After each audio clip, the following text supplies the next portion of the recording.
Olá, olá, tudo bem? Bem-vinda, bem-vindo ao canal do Pediatra.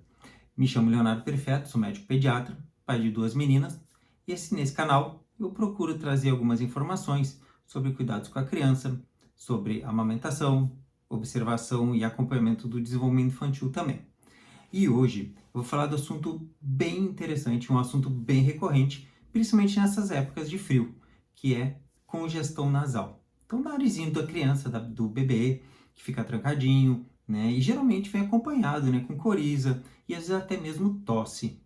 E aqui eu vou trazer três causas comuns, né, de congestão nasal nas crianças, sendo que a última ela é bem inusitada e talvez dificilmente passe na cabeça de muita gente. A primeira causa são, obviamente, as infecções da via aérea superior. Então, via aérea superior é toda a parte que compreende daqui da laringe, né, onde a gente tem as cordas vocais, para cima, né, até a cavidade nasal. Então, todas as infecções que acontecem, principalmente nas crianças por vírus, elas se manifestam geralmente com congestão nasal. Quais são? Gripes, os resfriados, o próprio coronavírus, né, entre outros vírus também que causam esses sintomas que no geral a gente chama de estado gripal, né? E geralmente começa assim, com o narizinho trancado, com coriza, pode vir acompanhado de espirro e, como eu falei, também pode vir acompanhado de tosse. Mas é um resfriado e por que está tossindo? Basicamente porque o nariz ele começa a produzir um muco. E esse muco ou ele vai vir aqui para frente ou ele vai descer para a garganta, que é quando aciona o mecanismo de tosse, que é o mecanismo de defesa que nós temos, né, muito eficaz para justamente evitar complicações. Quais complicações das gripes e resfriados? Justamente a pneumonia, por exemplo. E às vezes o que acontece muito é o bebê está com o nariz todo trancadinho, não consegue respirar direito pelo nariz, tem que respirar pela boca, ou então fica mais irritado, tem o sono mais agitado. E aí a gente vai limpar o narizinho, né, com soro fisiológico, como a gente costuma indicar, e não sai nada, até a entrada do soro é dificultada. Por que que isso acontece? Porque quando a gente tem uma infecção ali no local da mucosa nasal, essa mucosa ela incha. Quando ela incha, então imagina aqui assim, é um triângulo onde é a cavidade nasal, tá? Então aqui dentro a gente tem a mucosa. A mucosa normalzinha, ela deixa um espaço para o ar entrar e sair, né? Quando a mucosa está inchada, esse espaço ele diminui, tá? Por quê? Porque a mucosa inchou, simplesmente por isso. E claro, quando ela incha, ela também produz muco, mas a grande maioria das vezes em que o narizinho está trancado, obstruído, é justamente por causa do inchaço. Na verdade, a gente chama de edema, né? O edema da mucosa nasal.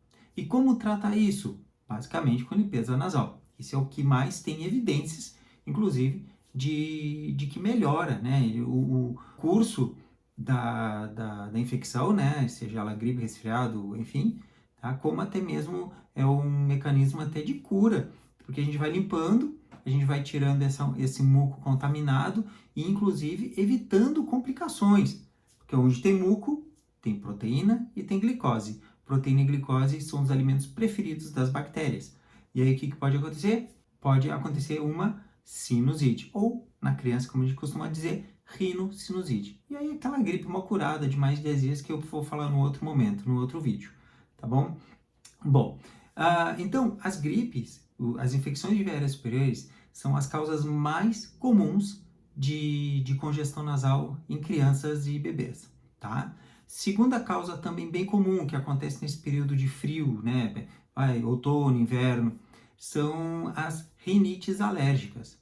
E por quê? Porque da mesma maneira com a gripe, que eu esqueci de falar, né? Que a gente fica muito tempo em local fechado, então a proliferação de vírus acontece de uma maneira mais fácil, mais rápida, em locais fechados, e quando justamente a gente começa a tirar a roupa do armário, né, as roupas de inverno, os blusõezinhos, né, as roupas quentinhas, essas roupas estão guardadas há mais tempo, e muitas vezes elas podem estar com resto de ácaro, com algum fungo, né, algum mofo que a gente não percebe ali, e se a criança ela tem rinite alérgica, o que vai acontecer?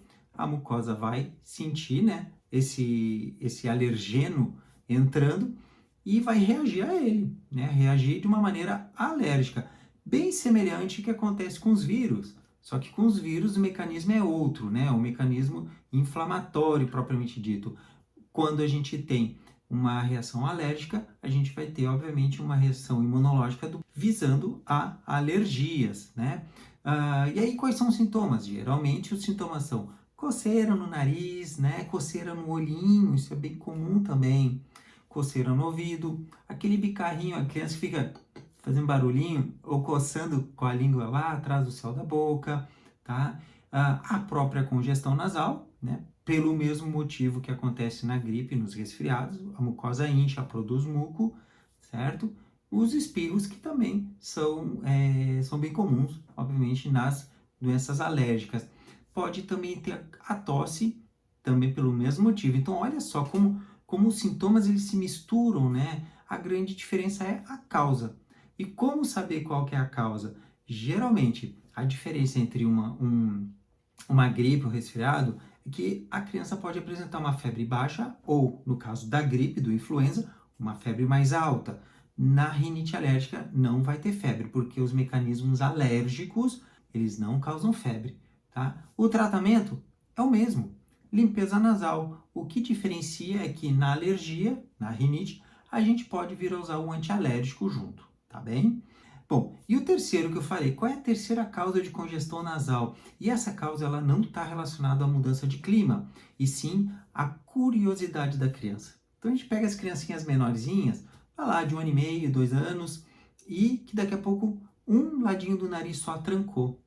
E aí é que esse nariz fica trancado por uma semana, algum tempo, e daqui a pouco começa a vir uma secreção mais, a gente chama purulenta, né? Aquela secreção amarelada, esverdeada, e é só de um lado. E às vezes pode vir, inclusive, com cheiro ruim. Essa criança não teve febre em nenhum momento, ela tá super bem, só que ele tá com esse nariz trancado. O que que pode ser? É o que a gente chama de corpo estranho. Corpo estranho é qualquer coisa que esteja no lugar errado. Então, vai que a criancinha tá ali brincando e daqui a pouco ela vê uma miçanguinha do irmão, da irmã mais velha e pega e põe no nariz, em vez de botar na boca.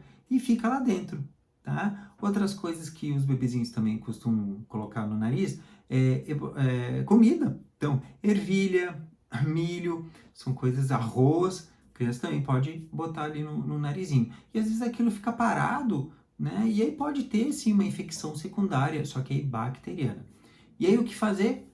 Observa, pô, só tá saindo de um lado, procura seu pediatra, procura um otorrino, né? Eu acho até seria mais recomendado mesmo um otorrino, porque o otorrino tem as ferramentas, né? Tem o equipamento mais apropriado para retirar esse corpo estranho da maneira mais segura. Não tente mexer, mesmo que você enxergue, né? O bebezinho olha para cima, você mexe o narizinho, você enxerga, não tenta não mexer, né? Procura não mexer, porque o que pode acontecer é você botar mais, né? Acabar colocando mais para dentro, enfim, quer usar uma pinça, alguma coisa. Não, procura o profissional, né? O otorrino, acho que é o melhor profissional para tratar essa condição. Tá certo? Espero que tenha gostado, certo? Curte aqui o vídeo se gostou, se fez sentido para você. E se quiser mais informações, se inscreva no canal, acione as notificações e compartilhe com seus amigos, suas amigas, as famílias que você conhece, para que essas informações cheguem a mais pessoas, tá certo? Até mais, obrigado e até o próximo vídeo.